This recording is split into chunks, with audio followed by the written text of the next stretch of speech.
welcome to Major Keys. I'm Keys. I'm here with Kristen Ledlow. You've seen her on all things NBA. She is a broadcaster for NBA TV as well as NBA on TNT. And you've also heard her on her podcast, Ledlow and Parker. Thank you so much for joining me today. I'm so excited to talk with you. No, thank you so much for asking me. And I love the name Keys, by the way. It is on my short list of baby names. Well, as you know. It is. Is it really? Yeah, I absolutely love that name. What made you gravitate toward that? Well, okay, my husband is a musician, and he's also from Fiji. And so when we've talked about potential baby name, one day, by the way, I'm not about to be naming a baby, but when we've talked about potential baby names, they've been kind of music or weather related. And Keys is the leader in the clubhouse. I love it. Wow, I love to hear that. It's actually my last name. I know, but it's very cool. Yeah, well, I appreciate that. I do get that a lot. Is that your first name? But that is so great. I like it. And then you could tell everyone that we could just make you the godmother. Yeah. Like this is the baby's named after me. Yeah. Well, again, thank you so much. I'm excited your perspective, being a woman in the NBA and how you've gotten to where you are, being so successful. But before we get to that, I do want to ask you, how is social distancing going for you? I know you're still working. You're recording podcasts and recording for NBA TV. So I am. Yeah, it's interesting because it changed so fast. Everything changed so fast. It was like a 24-hour turnaround from us being in the actual studio to the NBA's season being suspended entirely with so much uncertainty in these days. And for between 7 and 10 days are the days blending in and blending together for you also. But between about a week and a half, we were all just kind of in a holding pattern, figuring out exactly what was going to happen and how long it was going to be before we were able to resume any sort of content creation. And then an incredible team of people at our network, were having conversations in those days to figure out how we could continue to create content and continue to perhaps just give a bit of reprieve and make people smile, make people laugh during these days, as they're missing sports, but also missing so much. And so many are facing some of the very hardest days that they're ever going to have to face. And so we're supremely aware, the culture that we're releasing this content into and the kind of days that people are having. But it was one of the decisions that led to us continuing to create content in these days is to just give people perhaps a bit of a break, a reason to smile, So yes, I'm continuing to work. I'm trying to continue to work out. I'm having a great time resting with my husband, but also just being very aware of, the realities of the days that we're living in right now and consistently looking for ways that we can control what we can control, but also bring awareness and continue to provide resources for so many people who need it right now. Absolutely. And I was listening to your latest Ledlow and Parker episode, and you're definitely doing that, bringing the lightness. Thank you. Those episodes with Damian Lillard and Sabrina Ionescu. So, yeah. Wasn't that cool? I think that's one of the coolest parts of these days is like, no one has excuses now to not do stuff. Yeah. So it's like, if you ask and they say no, they for sure mean no. Because at this point, I know you don't have anything else to do with your day, so you have time to do our podcast. Right. Absolutely. Well, for this show, Major Keys, the purpose for me is that I'm extremely passionate about girls and women in sport. And so my first question for you is, how did sports find you? I know that's a pretty romantic way to phrase it, but how did sports find you? I think that's a great way to phrase it. They found me because I was already this height when I was 12 years old. So I was, the 5, 6, 7, 8-year-old who looked like the substitute teacher of the first grade classes rather than a first grader because I was so abnormally tall for my age. And then it was a really natural fit. Once I started playing basketball, it felt like this is the first place I've stepped into where this is now an advantage instead of something that other kids kind of laugh at you for, or, feeling like you got to hunch down in any picture that you're in with any of your friends or classmates. It's like, oh no, out here, it's an advantage that you're as tall as you are, and so it was the first place that I started really finding my footing, really feeling confident in my body, in my skin, in myself. And so that's the way that sports initially found me. But then it was just, I mean, you say that it's a romantic way to ask the question, so I'll call it a love affair. It continued, throughout the entirety of elementary and middle and high school and into college. And I just started looking for ways that I could stay in or around the game once I was done playing. And there's so many girls, at an alarming rate, who are not pursuing sports, or they're stopping playing sports before they get to high school. How important were sports in the development of who you are? Yeah, you mentioned our podcast, and Candace and I have talked about this so often, that young women are dropping out of sports. Young girls are dropping out of youth sports at twice the rate of young boys. I don't even know that it can be quantified what sports have done in my life, the level of confidence they gave me to teach me how to be a leader, but also how to be a follower and how to follow well. Honestly, I don't even know that I can name any good quality about me that wasn't solidified because I played on teams growing up. Because I played on teams through my early adult years, and so that's why I think it's so hugely important that not only are we setting an example for the young girls that are following, but those of us who did grow up playing sports, we're opening doors now for those that are coming behind us. Be sure to turn around and make sure that those coming behind you can bust through those doors as well, because the more women that I think young girls can see in these spaces, the more realistic it can be for them that, oh, I can do that also. Because I didn't grow up thinking, oh, that's a role that I can be in or around the NBA. You didn't see it. It didn't seem like a possibility. And now, just in the last, 5 or 10 years, have women become referees and assistant coaches and calling games play by play and on the sidelines. And I mean, the list goes on. And I think that young girls need to see women in those spaces in order for them to feel like this is something that's realistic for me also. Yeah, it's interesting that you say that. So because I was listening to Awful Announcing podcast, and you mentioned that pretty early on, you knew that you wanted to be involved in NBA, whether that be in PR or through broadcasting. So what, if you didn't have those people that you saw or role models that looked like you, how are you so confident that you get there? Well, I don't think that I was, to be totally honest with you. I don't know that I was ever at any point just entirely confident that this would work for me. But I do remember really early on thinking, you know what, I'm going to pursue this with everything I have for this amount of time. And if at that point I haven't landed anywhere near where I think I want to be, then, perhaps there's another way that I could stay in or around or involved with the game. But I was told by my advisor in college, my senior year, he asked me as I was about to graduate, would you be okay with covering the game at the high school level for the entirety of your broadcasting career? He said, and if you are, then you need to pursue this with everything you have. He said, but if you're not, and if you think that you're not going to be satisfied, then maybe you need to do something else. And so I went into this thinking, you know what, if just for a little while I get to be involved with the game beyond my college years, even at the high school level, even at the recruiting stage, then I think it's worth it. And so my first couple of jobs were actually in local news and covering a lot of high school sports, covering some early college sports.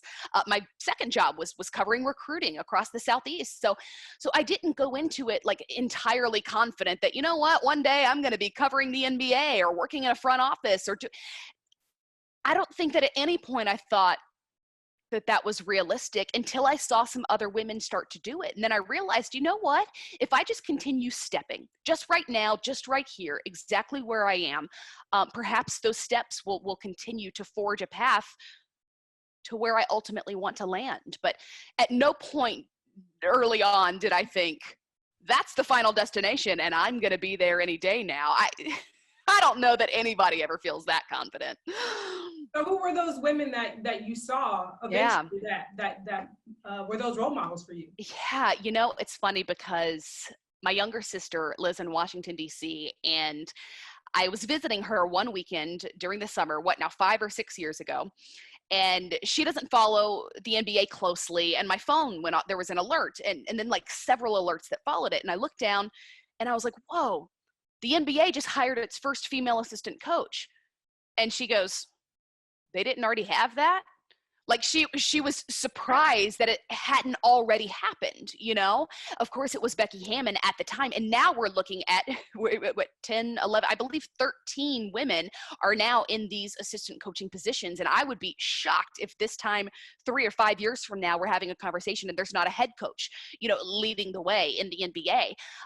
But she was one of them when I realized, oh, wow, like, my role in or around the NBA as a woman has now expanded greatly because she took this very bold step. The ones that helped invest in my career very early on were Sage Steele, were Rachel Nichols, were Michelle Beadle. I mean, who just, again, had no real reason to think, you know what, I'm going to encourage and invest in this 20-something-year-old girl's career and life for that matter, but they chose to, you know, and so I think that women like that who, you know, women like Doris Burke, who were the first and the only in their role for so very long, but were so intent upon helping not only forge the way for those of us behind them, but to invest, you know, I think it's hugely important that we do that because they did it for me, you know, and those were just some of the women. Again, I could just go on and on, those who have been intentional about their investment in me, and it's made all the difference. And you mentioned, you know, Becky Hammon and the NBA's emphasis recently on adding women to the game. What is your hope for that space for the NBA in terms of women, you know, being a part of the profession? Yeah, you know, I think that what was most important was that the NBA got it right with the first women they did hire. They hired the very best for the job, not because they were women, but because they were the best.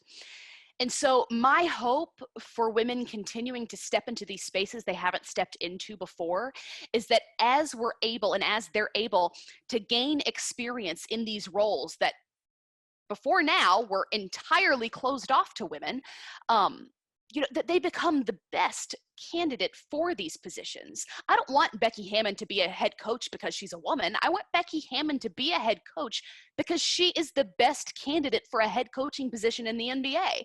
And because some of these doors are now being open, we have the opportunity to gain that experience and to become the best candidate. So that's my hope as, you know, we continue moving forward. Yeah, and I think representation is so important, and seeing yourself on TV is important. It's actually funny. I was watching ESPN. They're doing the replays of old games. Yeah.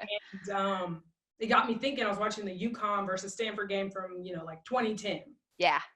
And just being able to see women on TV at that time for me was instrumental. And I think right. For me, it was the golden era for me of women's college basketball, right? And it motivated me as a high school player to go on and play in college. What for you, I guess, was that golden era? And maybe it's not college women's basketball, but that golden era of basketball that kind of motivated you. You know, you went on to play in college, volleyball and basketball. What part or era of basketball did that for you? It's interesting that you ask that because when I was little, there was no WNBA. So young girls now growing up playing the game are watching the game and seeing women now for years, if not decades, when you look at some of them, playing beyond their college careers. And it's like, oh, that's realistic for me now.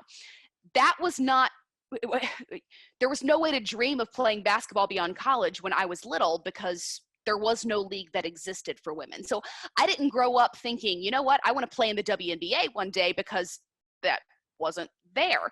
I grew up thinking, you know what, this is a game that I love, a game I want to stay involved in some capacity.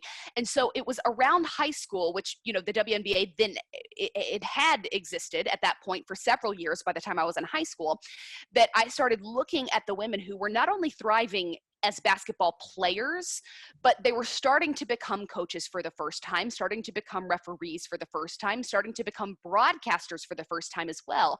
And I thought, you know what, this could be a really cool way to stay in or around the game. I thought initially about going into coaching. And then I thought, you know what, I think I'd rather be maybe in the front office of a franchise and help with, in some capacity, with decisions that are made. And then ultimately I landed on pursuing a broadcasting role because I thought, you know what, this is a game I know, it's a game that I love, and these are broadcasts I think that I could contribute to. But for me, I think the golden era of women in basketball, I mean, goodness, I'm trying to think, you know, when I was really starting to pay attention is when Sue Bird was in college. And I was maybe in 6th grade then, which she would absolutely hate me saying out loud and publicly. We're actually very close in age, but you know, that season of life, it seems like a bigger gap. Yeah. But yeah, it was really her college seasons. I think that it was the first time that I vividly remember seeing a woman just garner so much national attention and so much, you know, and then I saw, again, just a couple of seasons ahead of me, just a couple of years ahead of me, I saw Diana Taurasi do the same thing. I saw Candace Parker do the same thing, which now it still seems so surreal to me that Candace even knows that I exist, much less that like we host a podcast together, much less that like we're actually friends and she texts me back when I send her a text message. So, you know what I mean? Well, so for me, it was those women in that era that started to kind of shift my perspective of like what was possible, you know? And it was really just a couple of years before that, actually, if I think about it. So for me, those women were like the golden era of when I was really thinking, okay, you know what? This is something I can pursue. This is something I can be part of. But it was really at the WNBA's conception when I was a little girl. I remember my mom getting me a Lisa Leslie Barbie doll, and it had a magnet on her palm, and she could pick up a basketball. And it was like, this is the coolest Barbie that exists. Like, what? She came with like a hoop and and what's crazy is just a few years ago, I told Lisa about that, and Lisa said, "Oh, I forgot they did a Barbie." And I'm like, imagine the kind of life and career you must have lived and the things you must have achieved to forget they made a Barbie after you, you know? So when I was little and I started being able to see these women accomplish so much in and around the game, I thought, all right, you know, it's possible. That's so great. I was watching the Women of Troy documentary. Oh, yes. It blew my mind. Are you kidding me? Yeah. I mean, being the age that I am, it's hard for me to fathom that there wasn't a time that women weren't on television or it's at all not on television. Right. And so, you know, it had made me have such an appreciation. But I will say, Candace Parker was in that golden era for me. Yes. I went to Tennessee camp every year of high school. Oh, yeah. And I had micro braids because Candace Parker had micro braids. Stop. Oh, my God. I'm telling her. Oh, please. I am absolutely going to tell her. No, I totally get it. Like, you look at women who look like you accomplishing something on the biggest stage and you think, I can do this. Absolutely. You know? And I can do my hair like this. Yeah. Yeah. No, but that's totally fair because I think that I started doing like the high-end tight bun because of Diana. So like I'm totally, I'm with you. That's reasonable. All right. So you were in a male-dominated field, which most are, but how was that for you when you first got into it, being a woman and navigating that space?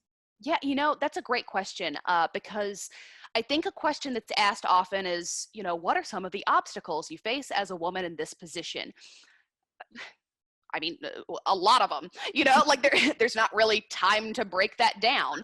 I think really early on, though, particularly at our network, it was really just about normalizing a woman's needs in this space that, you know what, I need longer for hair and makeup than they need. You know, there are different things that we need as women to feel confident in stepping into this role than some of the men may need. Because I believe that there's a different expectation for us in this role. You know, we've talked about some of the women who were the first and the only, and they were the best candidate for the job. I don't think that all of the men who have been chosen for these positions were the best candidate for the job, but because they approached it confidently, we didn't have any questions about it, you know? And for a long time, and I believe still now, women have to be the very best, and there's a standard of excellence that exists solely to be accepted.